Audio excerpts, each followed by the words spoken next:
Israel की सेना ने यमन में हूती विद्रोहियों पर एयर स्ट्राइक की है। हूतियों ने भी हमले का जवाब देते हुए इजराइल पर मिसाइल अटैक किया है। कुछ दिन की शांति के बाद एक बार फिर से इजराइल और हूतियों के बीच संघर्ष छिड़ गया है। इजराइल की सेना ने कहा कि उसने हूती विद्रोहियों के कब्जे वाले होदेदा, रास ईसा और साती बंदरगाहों के साथ साथ रास कनातिब ऊर्जा संयंत्र पर भी हमला किया है। उसने कहा कि इन बंदरगाहों का इस्तेमाल हूतियों द्वारा ईरान की सरकार से हथियार लाने के लिए किया जाता है। ये हथियार फिर इजराइल और उसके सहयोगियों के खिलाफ आतंकवादी हमलों में इस्तेमाल किए जाते हैं। इजराइल के रक्षा मंत्री ने कहा कि उनकी आर्मी ने कार्गो जहाज गैलेक्सी लीडर को भी टारगेट किया है। हूतियों ने 2023 में लाल सागर में गैलेक्सी लीडर नाम के जहाज को उस वक्त हाईजैक कर लिया था जब वो भारत की ओर आ रहा था। इजराइल का कहना है गैलेक्सी लीडर पर हूतियों ने रडार सिस्टम लगा रखा है और इसका इस्तेमाल समुद्री जहाजों की निगरानी के लिए किया जा रहा है। हालांकि इजराइल ने यह साफ नहीं किया कि हमलों में जहाज को कितना नुकसान हुआ है या वो इसे छुड़ाने की कोशिश कर रहे हैं। हूती विद्रोहियों ने इस हमले की पुष्टि की है, लेकिन उसने हमले में हुए नुकसान के बारे में कोई जानकारी नहीं दी। हूती विद्रोहियों के सैन्य प्रवक्ता ब्रिगेडियर जनरल याहिया सारी ने दावा किया कि उनकी वायुरक्षा सेना ने इजराइल के हमले का प्रभावी तरीके से सामना किया, लेकिन इन्होंने इसके समर्थन में कोई साक्ष्य मौजूद नहीं बताया है। हूतियों ने जवाब में इजराइल पर भी मिसाइल अटैक किया। इजराइल की सेना ने कहा कि उन्होंने मिसाइल को रोकने की कोशिश की, लेकिन ऐसा लगता है कि मिसाइल अपने टारगेट पर पहुंच गई। इस हमले में हालांकि किसी के घायल होने की अभी तक कोई जानकारी नहीं मिली है। इजराइल के रक्षा मंत्री इजराइल काट्ज ने हमले को लेकर चेतावनी जारी की है। काट्ज ने एक बयान में कहा कि जैसा कि ईरान को उसके किए की सजा मिली, ऐसा हूतियों को भी मिलेगी। जो भी इजराइल की तरफ हाथ उठाएगा उसके हाथ काट दिए जाएंगे। हूतियों के अपने किए पर भारी कीमत चुकानी पड़ेगी। ये हमले रविवार को लाल सागर में लाइबेरियाई ध्वज वाले जहाज को निशाना बनाकर किए गए हमले के बाद किए गए थे। इस हमले में लाइबेरियाई ध्वज वाले जहाज में आग लग गई थी और उसमें पानी भर गया था। इसके बाद चालक दल को जहाज छोड़कर भागना पड़ा। यूनान के स्वामित्व वाले बल्क कैरियर जहाज मेजेसीस पर हुए हमले के लिए तत्काल हूती विद्रोहियों पर संदेह जताया गया। एक सुरक्षा कंपनी के मुताबिक जहाज पर पहले छोटे हथियारों और रॉकेट से दागे जाने वाले ग्रेनेड से हमले के बाद बम से लैस ड्रोन नौकाओं से उसको निशाना बनाया गया था।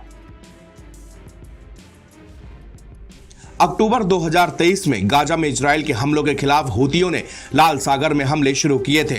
हूतियों ने नवंबर 2023 में तुर्की के कोरफेज से भारत के पिपावाव की ओर आ रहे गैलेक्सी लीडर पर अटैक करते हुए इसे अपने नियंत्रण में ले लिया था। इसके बाद हूती इस जहाज को यमन के तट पर ले गए। बीते 20 महीने से ये जहाज हूतियों के नियंत्रण में है।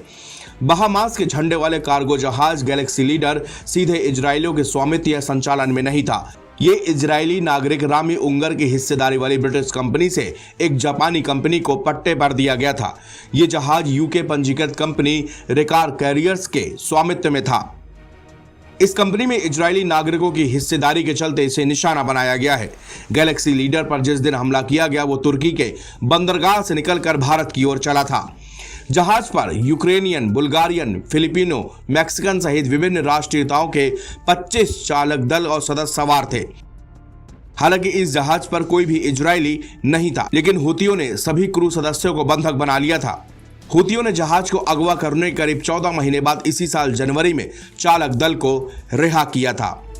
हम ना हथियार डालेंगे, ना झुकेंगे, चाहे अमेरिका कुछ भी कहे और इजराइल कितना भी धमकाए। हिजबुल्लाह के डिप्टी चीफ नईम कासिम के इस ऐलान के साथ ही मिडिल ईस्ट एक बार फिर युद्ध की दहलीज पर खड़ा हो गया है और इस बार चिंगारी छेड़ी है लेबनान के सशस्त्र संगठन हिजबुल्लाह ने।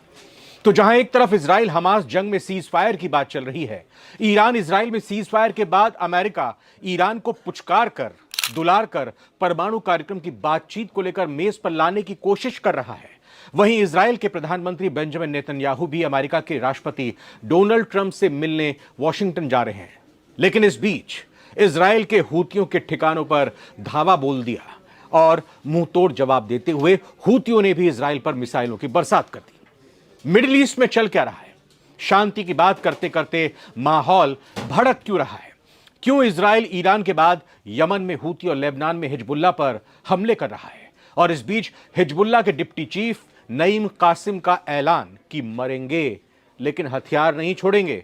हिजबुल्लाह ने अमेरिका और इजराइल को जिस तरह से खुली धमकी दी है, तो क्या अब लेबनान जंग का नया अड्डा बनने जा रहा है?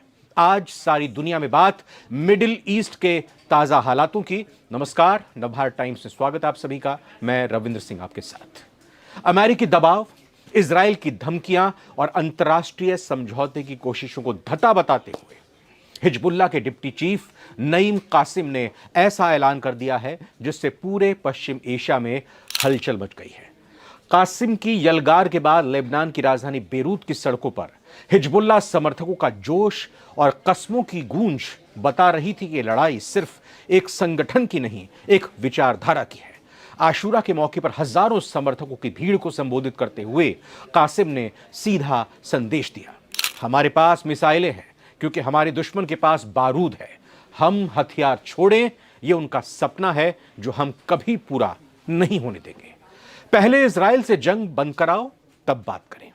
नईम कासिम का यह बयान ऐसे वक्त में आया है जब अमेरिका लेबनान की सरकार को एक प्रस्ताव के जरिए यह मनाने में जुटा है कि हिजबुल्लाह हथियार छोड़ दें और इसके बाद इजराइल लेबनान पर अपने सैन्य हमले को रोक देगा।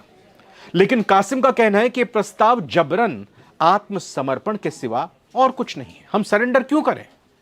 आप हमसे कह रहे हैं कि हम अपना डिफेंस सिस्टम नष्ट कर दें, जबकि इजराइल खुलेआम हमारे गांव पर बम बरसा रहा है। यह कैसा समीकरण है? पहले इजराइल को आक्रामकता रोकनी होगी, फिर कोई बातचीत मुमकिन है। कासिम ने तीखे लहजे में कहा, हम मिसाइलें नहीं छोड़ेंगे क्योंकि इजराइल अब भी हमला कर रहा है। कासिम का यह बयान सिर्फ इजराइल या अमेरिका के खिलाफ नहीं था, बल्कि लेबनान के उन नेताओं के लिए भी सीधी चेतावनी थी जो अमेरिका के प्रस्ताव को स्वीकार करने की सोच रहे हैं। उन्होंने कहा कि हिजबुल्लाह को आत्मसमर्पण के लिए मजबूर करना पूरे लेबनान को इजराइल के रहमो करम पर छोड़ देने जैसा होगा। कासिम ने कहा कि अगर हमारे पास मिसाइलें नहीं होती तो आज इजरायली टैंक बेरूत की गलियों में घूम रहे होते। उन्होंने यह भी दावा किया कि इजराइल ने हाल के महीनों में लेबनान की सीमा पर 5 जगहों पर कब्जा कर लिया है और वहां अपने सैनिक तैनात कर दिए हैं। अमेरिका चाहता है कि हम या तो मरें या झुक जाएं। कासिम का सबसे चौंकाने वाला बयान तब सामने आया जब उन्होंने अमेरिकी प्रस्ताव को दो टूक खारिज करते हुए कह दिया, अमेरिका का प्लान बहुत साफ है, या तो मरो या सरेंडर करो, लेकिन हम इनमें से कोई विकल्प चुनने वाले नहीं हैं। साफ कह दिया गया है उनकी तरफ से कि मिसाइलों और हथियारों के बिना हिजबुल्लाह एक खाली खोल बन जाएगा जो इजरायली हमलों को रोकने में असमर्थ होगा। हमें हर उस चीज की जरूरत है जो हमारे दुश्मन को रोक सके। हमारा अस्तित्व अब हथियारों से तय होगा। कागजी समझौते हम स्वीकार नहीं करेंगे। कासिम ने अपनी तकरीर में, अपने भाषण में यह भी साफ किया कि हिजबुल्लाह कभी भी इजराइल के साथ किसी तरह की स्थिति सामान्य करने वाला समझौता स्वीकार नहीं करेगा, क्योंकि उन्हें भरोसा नहीं है इजराइल की नीयत पर। इजराइल आज जो कुछ भी कर रहा है वो केवल कब्जा नहीं बल्कि नरसंहार है। कभी भी हम इस कब्जे को वैध नहीं मानेंगे, चाहे दुनिया के कितने भी देश इजराइल को गले क्यों ना लगा लें। कासिम का, हिजबुल्लाह का ये बयान, ये तमाम बातें, तकरीरें उन अरब देशों पर भी सीधा तंज था, सीधा हमला था, जो अब इजराइल के साथ अपने रिश्ते सामान्य बना रहे हैं। मौजूदा हालात में लेबनान एक बारूद के ढेर पर बैठा हुआ देश बन चुका है। एक तरफ हिजबुल्लाह हथियार नहीं छोड़ने को तैयार है, दूसरी ओर अमेरिका और इजराइल दबाव बढ़ा रहे हैं।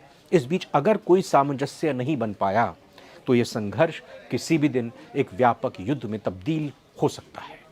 विशेषज्ञों का मानना है कि अगर हिजबुल्लाह पर हमला तेज हुआ तो ईरान भी इसमें खुलकर उतर सकता है और यह पूरा इलाका एक युद्ध भूमि बन सकता है।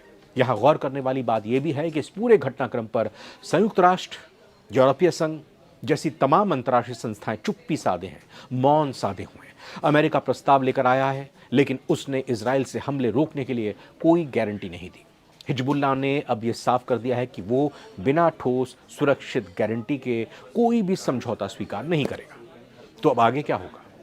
क्या आगे युद्ध होगा? नईम कासिम के इस बयान के बाद अब अंतर्राष्ट्रीय स्तर पर यह सवाल उठने लगा है कि क्या इजराइल और हिजबुल्लाह के बीच एक और युद्ध की शुरुआत होने जा रही है? क्या अमेरिका की मध्यस्थता पूरी तरह से फेल हो गई है? क्या लेबनान एक और विनाशकारी संघर्ष की ओर बढ़ रहा है? फिलहाल एक बात तो साफ, हिजबुल्लाह पीछे हटने को तैयार नहीं है और इजराइल हथियार डालने को कह रहा है। बीच में अमेरिका है जो बस प्रस्ताव दे रहा है।